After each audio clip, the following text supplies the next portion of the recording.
শোনো মেয়ে, এখানে অনেক লোক আছে, সাহায্য করার হলে তারা করবে, তোমাকে এত ভাবতে হবে না। সে উদ্বিগ্ন হয়ে বলল। তীব্র এমনভাবে চাইল যেন আশ্চর্য কিছু শুনেছে, ততোধিক বিস্ময় তার কণ্ঠে। মাথা নাড়ল পুষ্পিতা। তীব্রর বদমেজাজি ভাব ফিরে এলো আবার। সুপ্তভাবে ক্রোধ চেপে বসলো কাঁধে। একটা বাজখাই ধমক দিয়ে বলতে মন চাইল, অথচ এর আগে চপল পায়ে নেমে গেল মেয়েটা। তীব্র দাঁত পিষল বসে বসে, বাধ্য হয়ে নিচেও নামলো এবার। এমনি তো বেজা সিটে বসে জামা কাপড়ে অর্ধেক ভিজে গেছে, তার উপর এসব আপদ। ধাক্কা দেওয়া রিক্সা চালক বিপদ কাটাতে আরো আগেই ভেগে গেছেন। দু একজন লোক জড়ো হলেও ভিক্ষুক নারীটিকে ছোঁয়ার মতো আগ্রহ তাদের নেই। ওদিকে মাথায় আঘাত পেয়েছেন তিনি, কপাল ফেটে নেমেছে লালচে তরলের গলগলে স্রোত। পুষ্পিতা ছুটে গিয়ে ধরল ওনাকে, কণ্ঠে উদ্বেগ। আল্লাহ, রক্ত বের হয়েছে তো, ফার্স্ট এইড বক্স দরকার। ভদ্রমহিলা ঝাপসা চোখ কাটিয়ে ওঠার আগেই ওর হাতের উপর অজ্ঞান হয়ে গেলেন। ততক্ষণে আশেপাশের লোকজন ভিড়েছে। তীব্র এসে দাঁড়ালো। তার মাথার মধ্যে দাউ দাউ করছে আগুন। বন্ধুদের ছাড়া কোনোদিন এভাবে যাকে তাকে সাহায্য করার স্বভাব নেই। এই ভীতু মেয়ের কি দরকার ছিল নেমে আসার? পাশ কাটিয়ে চলে গেলেই তো পারত। সে বিড়বিড় করলো। অসহ্য। তন্মধ্যে একজন বললেন, সামনের গলিতে একটা হাসপাতাল আছে, আপনারা চাইলে ওনাকে সেখানে নিয়ে যেতে পারেন। এইবার খেই হারালো ছেলেটা। ভেস্তে গেল শান্তে থাকা। স্বভাবসুলভ খ্যাক করে বলল, কেন? আমরা নিয়ে যাব কেন? আপনারাও তো আছেন এখানে। অন্যের মাথায় কাঁঠাল ভাঙতে দারুণ লাগে, তাই না? ভদ্রলোক চুপসে গিয়ে বললেন। না, মানে আপনাদের উপকারের জন্যই বললাম। পুষ্পিতা পৌরারও গাল চাপড়াচ্ছে। ব্যাগ থেকে পানি বের করে মুখে ছেটালো, তারপর জ্ঞান ফিরল। তবে নিস্তেজ তিনি।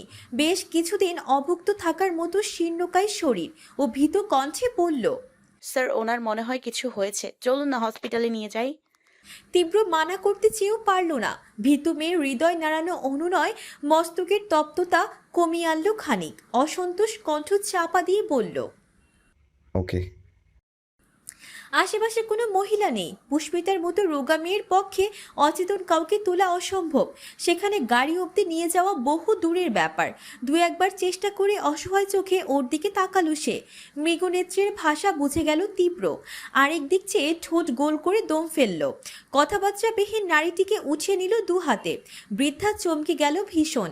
আহত শরীর ভুলে অবাক চোখে চেয়ে রইলেন। কিন্তু তীব্র সেসব দেখার সময় নেই। রাগে শরীর চলছে তার। শুভ্র আননে বিরক্তির সুস্পষ্ট ছটা। পুষ্পিতার পিছু পিছু আসে। অসমান রাস্তার বুক হতে ছুটে যায় তীব্রর লাল জিপ। রিসিপশনের করিডোরে দাঁড়িয়ে আছে তীব্র। মহাবিরক্ত ভঙ্গিতে শার্ট ছাড়ছে বারবার। ভিক্ষুক বৃদ্ধার শরীরের সমস্ত নোংরা তার গায়েও লেগেছে। সবই ভীতু মেয়ের বেশি বোঝার ফল। এই মেয়ের এইটুকু শরীরে এত মায়া থাকবে কেন? বৃদ্ধাকে ফার্স্ট এইড দিতে ইমার্জেন্সিতে নেওয়া হয়েছে। পুষ্পিতা পুরোটা সময় সাথে সাথে থাকলেও তীব্র দাঁড়িয়েছিল বাইরে। প্রায় আধ ঘন্টা মাথায় ছাড়া পেলেন তিনি।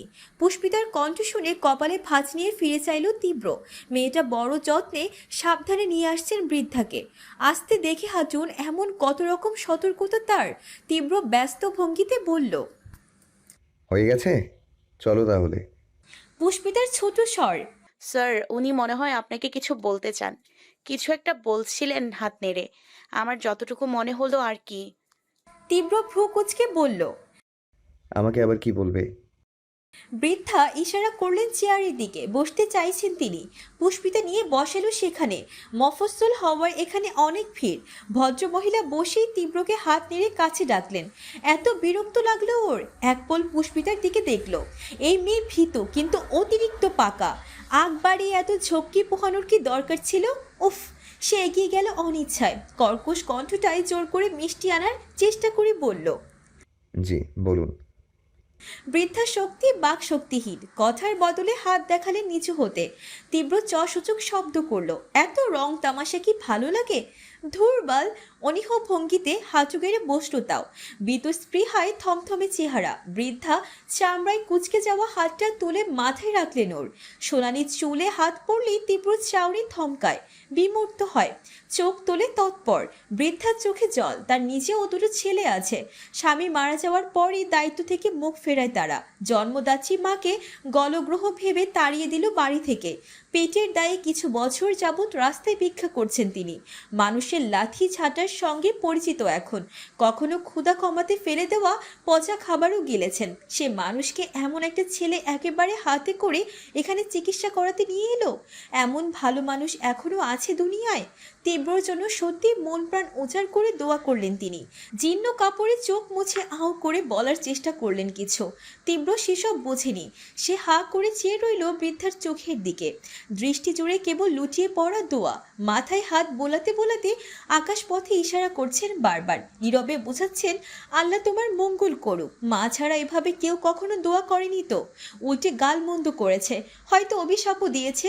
সামনে সোমবার দেখিয়ে পেছনে কত বাজে ভাষা ব্যবহার করেছে কে জানে। তার কর্মই যে গালি শোনার মতো। আচ্ছা, সে কি তবে একটা ভালো কাজ করেছে আজ? কিন্তু নিজের ইচ্ছায় তো কিছু করেনি। যা করেছে অনীহায় অনাগ্রহে, পুষ্পিতার জন্য বাধ্য হয়ে। তীব্র মাথা নিচু করলো, খেয়াল করলো হুট করে তার সমস্ত বিরক্তি মুছে গেছে। বুকে জমেছে কিছু পুঙ্খ পুঙ্খ ভালো লাগা। কাউকে সাহায্য করলে এমন ভালোবাসা পাওয়া যায় জানতো না তো। অবশ্য জানবেই বা কিভাবে? কখনো কারো উপকারই যে আসেনি, উল্টে সব সময় সবার ক্ষতি করেছে। এলাকার সবাইকে জ্বালিয়ে মেরেছে। তীব্র বিলাতি সাদাটি আঁখিতে মায়া ভিড়ল আজ। ঘাড় কাত করে নজর ফেরালো পুষ্পিতার দিকে, যার পরন্ত ঠোঁটে হাসির স্রোত। এই মেয়েটা তার জীবনে আসার পর থেকে সব এভাবে বদলে যাচ্ছে কেন? প্রথমে তার পোশাক বদলালো, হালচাল বদলালো, বদলে গেল তার কথা বলার ধরন। মিত্র মাস্টার থেকে লেকচারার তীব্র হওয়ার মতো পরিচয় হলো। তীব্রর মনে প্রশ্ন জাগে আজ, এভাবে কি তার পৃথিবীটাও বদলাবে? অতীতে বকাচে পানা মাঝখানে বেপরোয়া জীবনের কালো ধোঁয়ায় ভীত মেয়েটা কি হয়ে উঠবে সন্ধ্যা প্রদীপ? ঝলঝলে নীলচে আকাশ, অভিমানে কালো হয়ে যাওয়া মেঘটা এখন আনন্দের হাসি হাসছে। আজও পিচের বুকে সাই সাই বেগে ধেয়ে আসছে লাল জিভ। গতিতে ক্লান্তি নেই। চারপাশে তখন গন্ধবহির ফুরফুরে রেশ। অথচ থম মেরে বসে আছে তীব্র। অন্য সময় পুষ্পিতা আশেপাশে থাকলে বারবার আর চোখে ফিরে যায় ছেলেটা। মায়াবী মুখে লেপ্টে থাকে আবিল, চোরা অক্ষিপট। ঠিকরে রাখে স্বীয় অভিভূতির সবটুকু ধ্যান।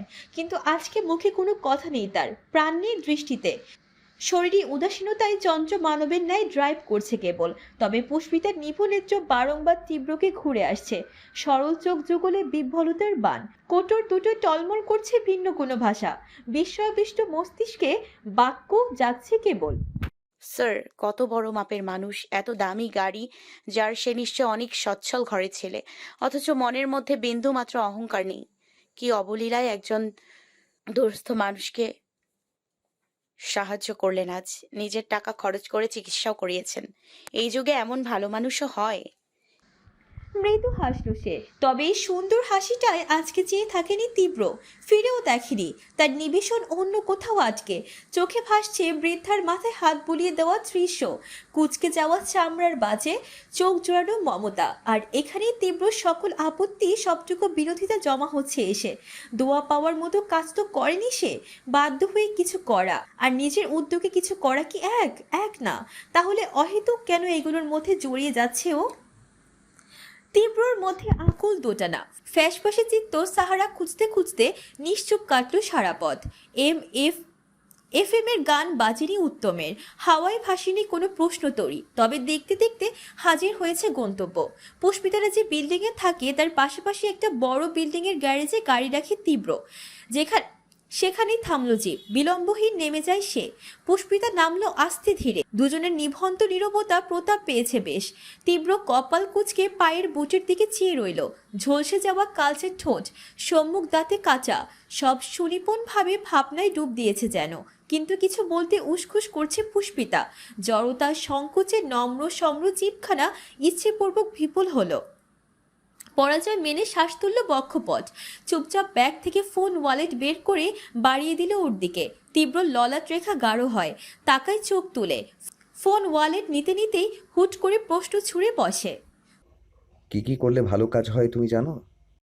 পুষ্পিতা কিছুটা হতবম্ব হয়, চেয়ে রইল ফেলফেলে চোখে। অপ্রত্যাশিত প্রশ্ন ভরকেছে খানিক। স্যার হঠাৎ এসব জিজ্ঞাসা করছেন কেন? তীব্রর গুরুতর ভঙ্গিতে বাঁকানো ভ্রু আর জিজ্ঞাসা নজর দুটি খাবড়ে দেয় ওকে। পরপরই টান টান করল চেহারা। মনে পড়ল সকালের কথা। এখন তো স্যারের পড়া বলতে পারেনি, সেজন্যই কি এগুলো শুনতে চাইছেন? নাকি দেখতে চাইছেন বই পুস্তকের পড়া না পাওয়ার মেয়ের সাধারণ জ্ঞান আছে কিনা? মেয়েটা মাথা নামালো, মুখ সংকীর্ণ করে বলল, ইয়ে, ভালো কাজ মানে তো স্যার, এই যে আপনি একজনের বিপদ দেখে এগিয়ে এলেন সেটা। আর পুরো ধ্বনির উত্তরে উদ্বেগ নিয়ে আওড়ালো পুষ্পিতা। আর হলো জেনে বুঝে কারোর ক্ষতি না করা, কথায় কাজে কাউকে কষ্ট না দেয়া, অসহায় মানুষের পাশে দাঁড়ানো। আমার জানা মতে এসবই ভালো কাজ স্যার। পায়ের পাতা থেকে নিবু চোখ তুলে চাইল পুষ্পিতা, প্রয়াস খাটালো তীব্রর অভিব্যক্তি বোঝার। মাঝ দুপুরে এমন রাস্তায় দাঁড়িয়ে পড়া উগরালো, অথচ জবাব দেয় না সে মানুষ। ন্যূনতম হু হাও নেই। পুষ্পিতা বিভ্রমে ভুগে শুধায়।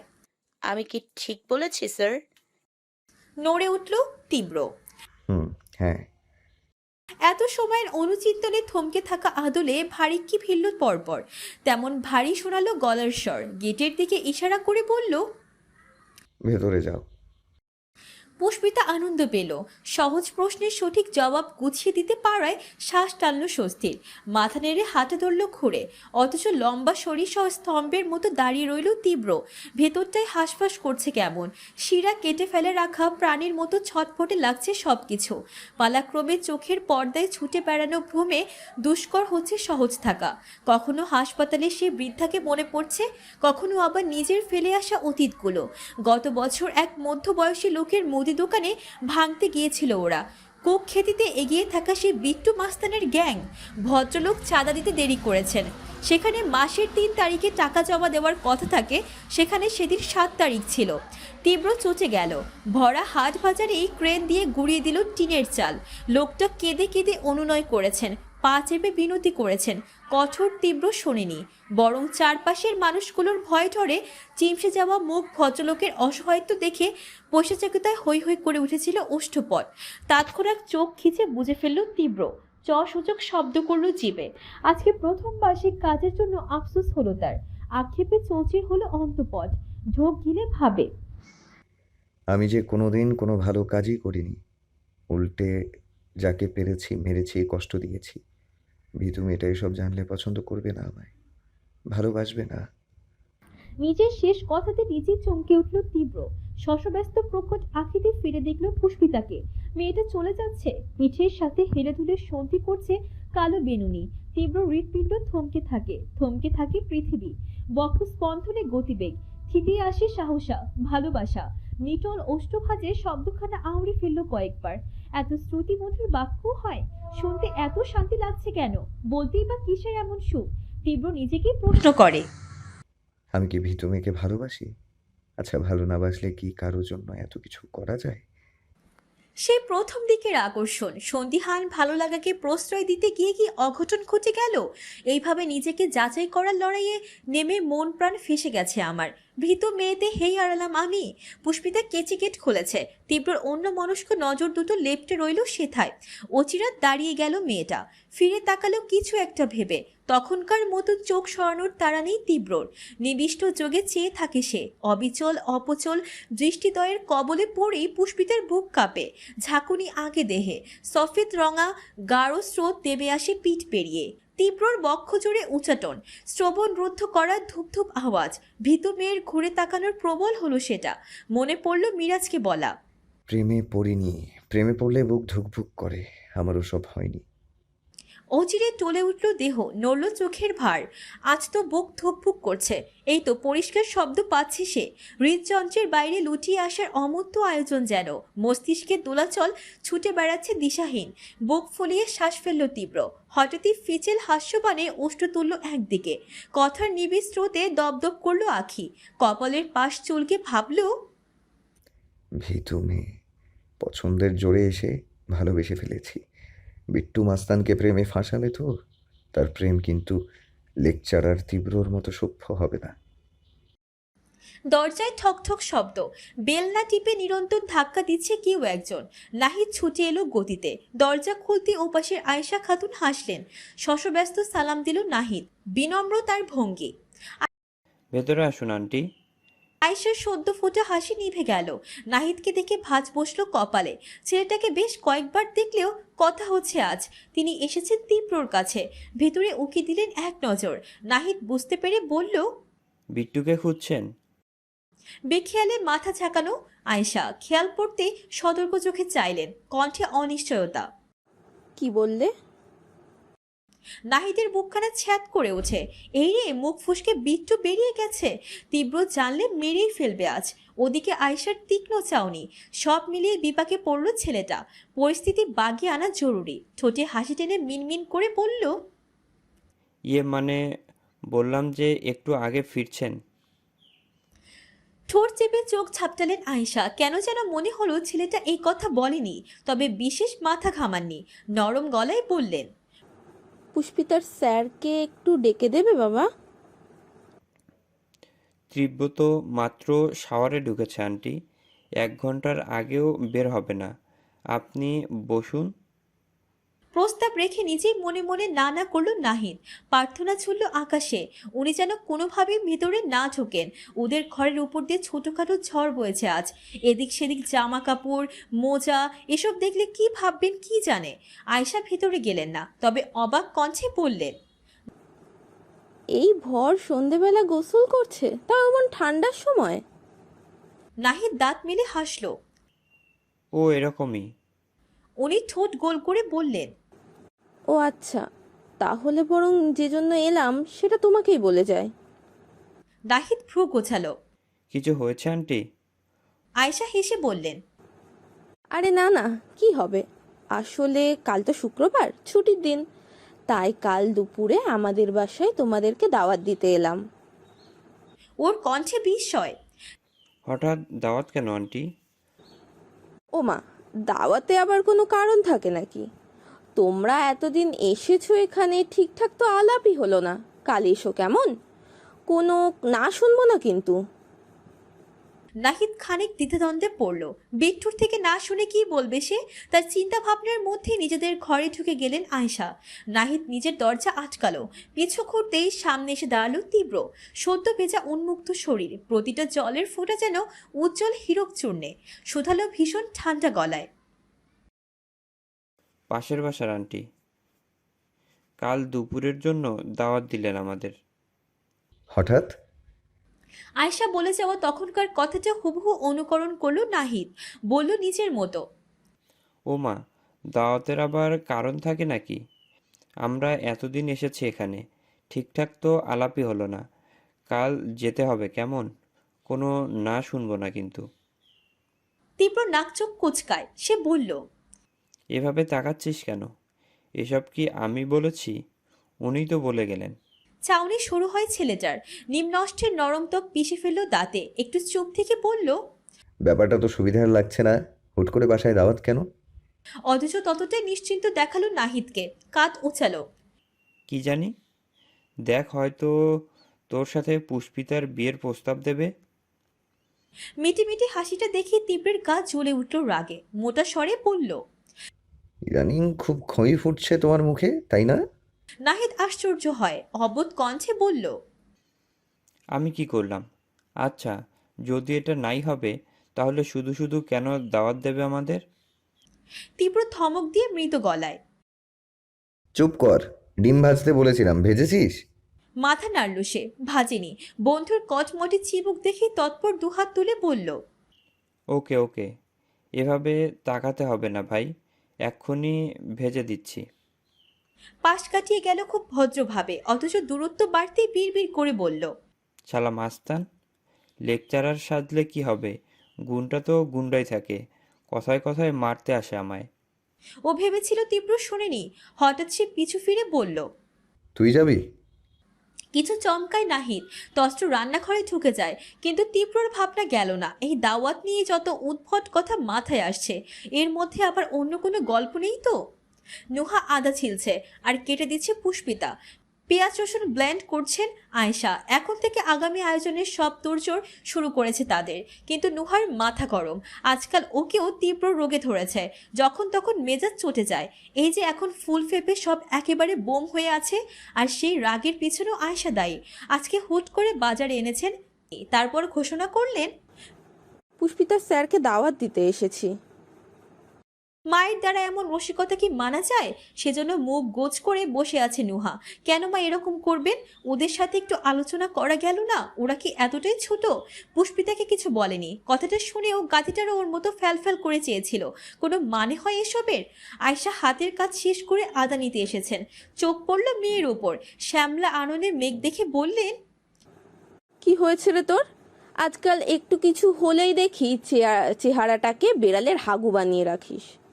ফিক করে হেসে ফেলল পুষ্পিতা। নুহা নাক মুখ কুটালো, বমি পাওয়ার ভান করে বলল, ইয়াক আম্মু, তোমার কাছে আর কোনো উদাহরণ ছিল না? না, যা সত্যি তাই তো বললাম। সামান্য কিছু 19-20 ঘটলেই তোর মুখের দিকে আর তাকানো যায় না কেন? তো কি করব আমি? তুমি গিয়ে দুজন মানুষকে দাওয়াত দিয়ে এসেছো, একবার বললেও না আমাদের? বলবো, তোর সাথে পরামর্শ করতে গেলেই তো সেই পুরনো কথা বলবি যে না, ব্যাচেলর ছেলে আম্মু, ওদের বাসায় আনার দরকার নেই। পুষ্পিতা মিটি মিটি হাসছে। নুহা বিরক্ত কণ্ঠে বলল, ঠিকই তো বলি। আর এসব আমাকে কে শিখিয়েছে শুনি? তুমিই তো। তাহলে এখন তোমাকে আর শিখাতে হচ্ছে কেন? মেয়ের চোটপাট দেখে মুচকি হাসলেন আয়শা। কাছে বসে বললেন, সেসব তো তোর ভালোর জন্যই বলতাম না। আমি না থাকাকালীন অপরিচিত কেন, পরিচিত কোনো ছেলেকেও বাসায় ঢোকাবি না। কিন্তু কাল তো আমি থাকবো। আর মানুষটা পুষ্পিতা স্যার, ওনার তো একটা সম্মান আছে নাকি? সেদিন রান্না করতে গিয়ে ছেলেটা হাত কেটেছে শুনে সৌজন্যবোধেও তো দাওয়াত করে খাওয়ানো উচিত, তাই না? কাজে ব্যস্ত হাতটা থেমে গেল পুষ্পিতার। মাথা তুলল অবাক হয়ে। তার স্যারের জন্য আন্টি এত ভাবছেন? মনেও তো এরকমই ছিল। পুষ্পিতার ফাঁকা বুকটা হু হু করে উঠল। আজ কতগুলো দিন পেরিয়েছে, রাহাত মনি কাউকে চোখের দেখা তো দূর, কণ্ঠস্বরটা পর্যন্ত শোনে না। আচ্ছা, একবার কি লুকিয়ে দেখা করে আসবে? যখন খালুজান বাড়িতে থাকে না তখন যাওয়া যেতেই পারে, তাই না? পরপরই স্বীয় সিদ্ধান্তের বিরোধাভাস করলো সে। একবার ওখানে গেলে মনি আর ফিরতে দেবে না। রাহাতটাও হাত ছাড়বে কিনা সন্দেহ। তখন নতুন করে আবার ঝামেলা করবেন খালুজান। মনির সংসারে আর কোনো অশান্তি চায় না সে। তাছাড়া ওই পুরো বিল্ডিংয়ের লোকগুলো কথায় খোঁচায় মেরে ফেলবে ওকে। পুষ্পিতা ব্যথিত শ্বাস ফেলল। মাঝে মধ্যে প্রিয় মানুষদের ভালোর জন্য দূরে থাকতে হয়। রাত 1:20 সমস্ত কাজ গুছিয়ে সবেমাত্র ঘুমোতে এসেছে ওরা। নুহা একেবারে ফ্রেশ হয়ে ঘরে ঢুকলো। মায়ের প্রতি রাগটা তার অল্প একটু কমেছে। না, দাওয়াত দেওয়ার বিষয়টা খারাপ হয়নি, বরং ভালোই হলো। সত্যি তো, ব্যাচেলর দুটো ছেলে একা থাকে, কি খায় কি জানে। নুহার আজকের মুহূর্তগুলো মনে পড়লো হঠাৎ।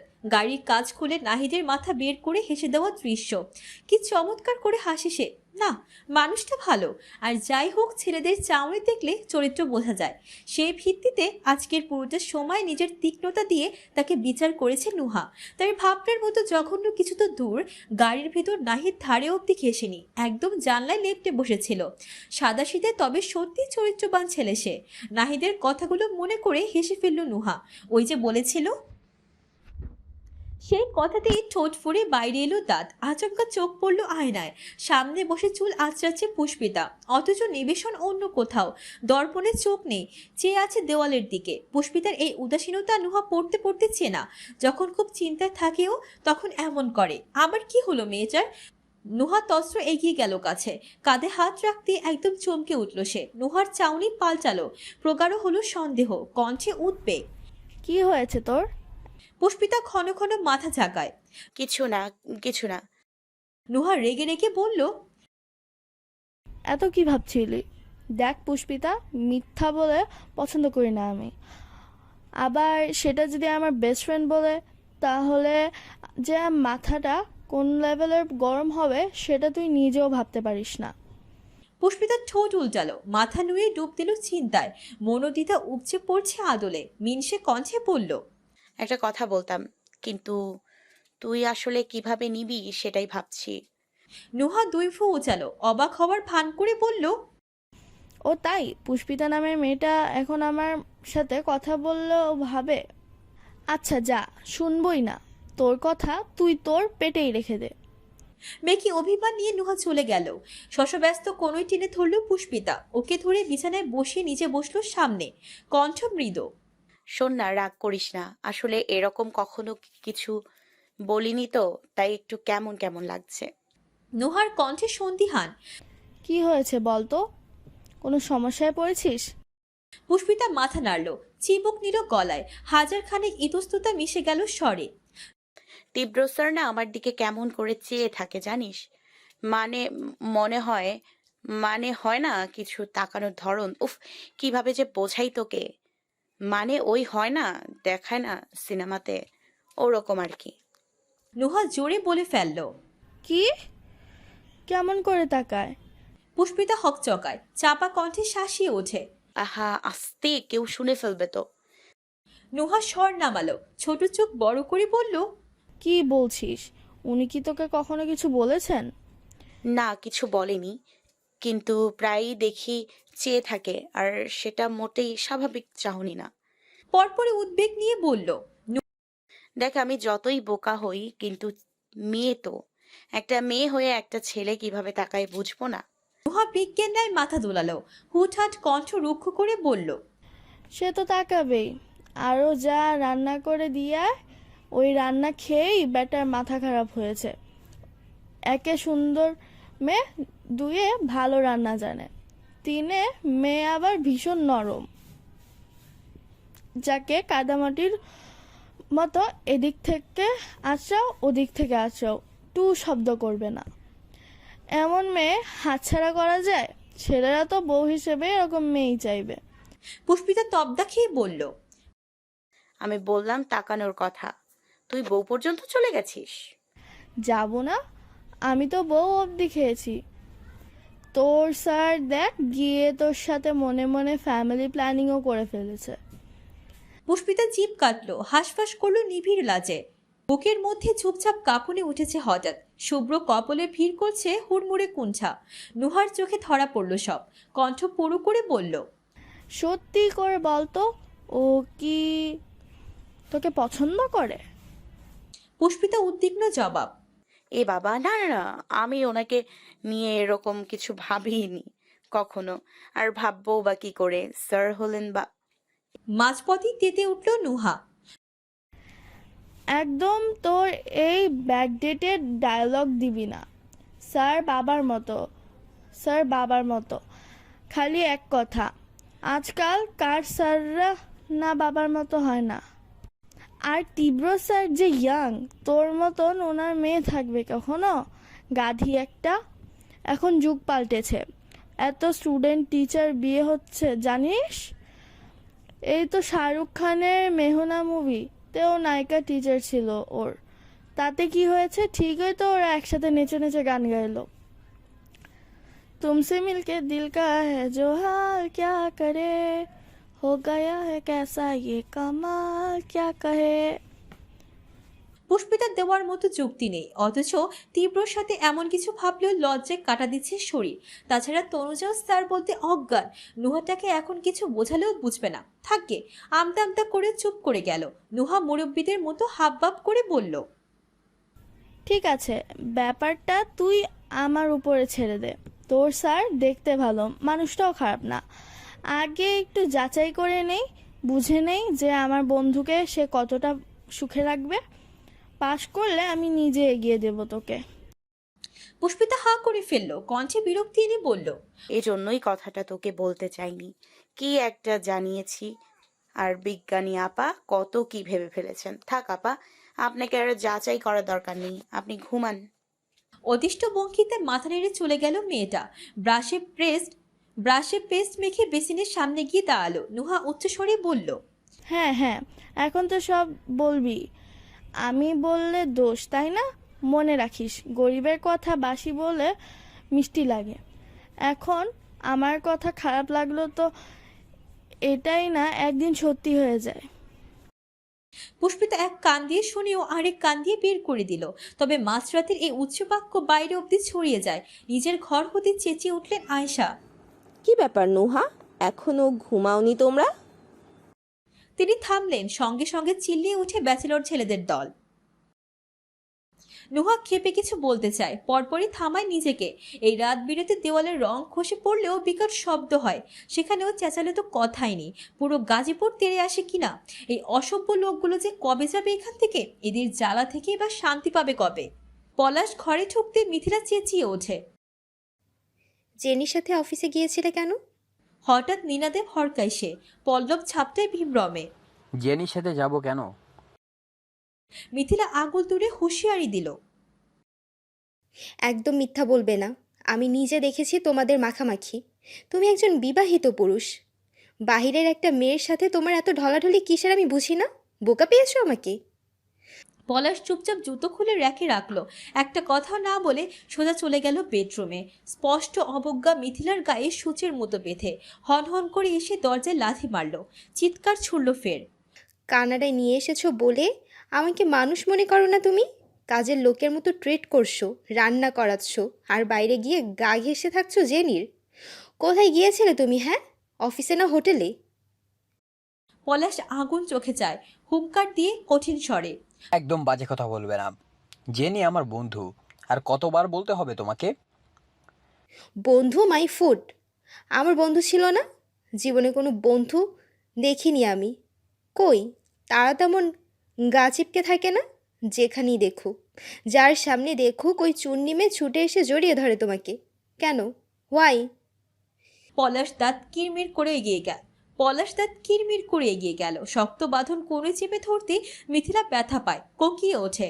পলাশ রুষ্ট কণ্ঠে বলল, বস্তির মতো চেল্লাবে না এখানে। এই অ্যাপার্টমেন্টে আমার সুনাম আছে। তোমার জন্য যদি সেখানে আঙুল ওঠে তাহলে কিন্তু। মিথিলা তেলে বেগুনে জ্বলে ওঠে। তাহলে কি কি করবে তুমি? মারবে?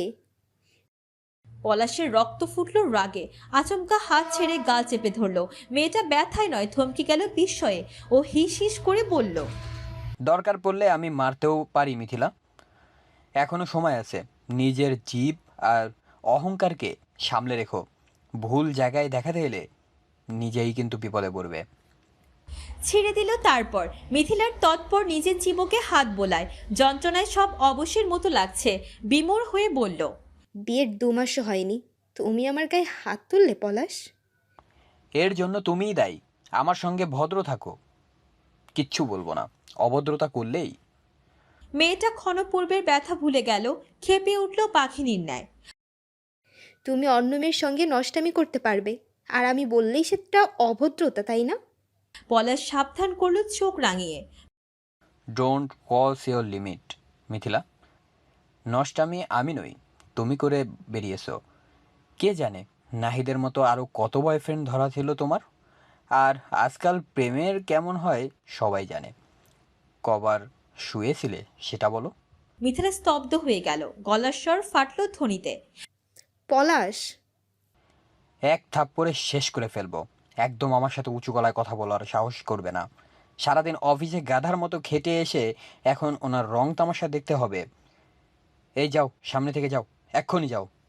পলাশ ধাক্কা দিল 2 হাতে। মিথিলা পিছিয়ে যায়, পড়তে পড়তেও সামলে ওঠে, তবে ক্ষুণ্ণতায় উপচে পড়ছে চোখ। কোটর ফেটে স্বচ্ছ জল ছুটে আসতে চাইল। দৌড়ে বেরিয়ে গেল অন্য কামরায়, দরজা লাগিয়ে পিঠ এড়িয়ে বসে পড়ল মেঝেতে।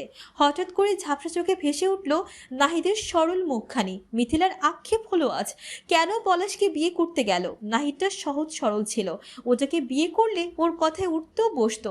মিথিলা মাথায় হাত দিয়ে কাঁদে, ইস, সব শেষ হয়ে গেল।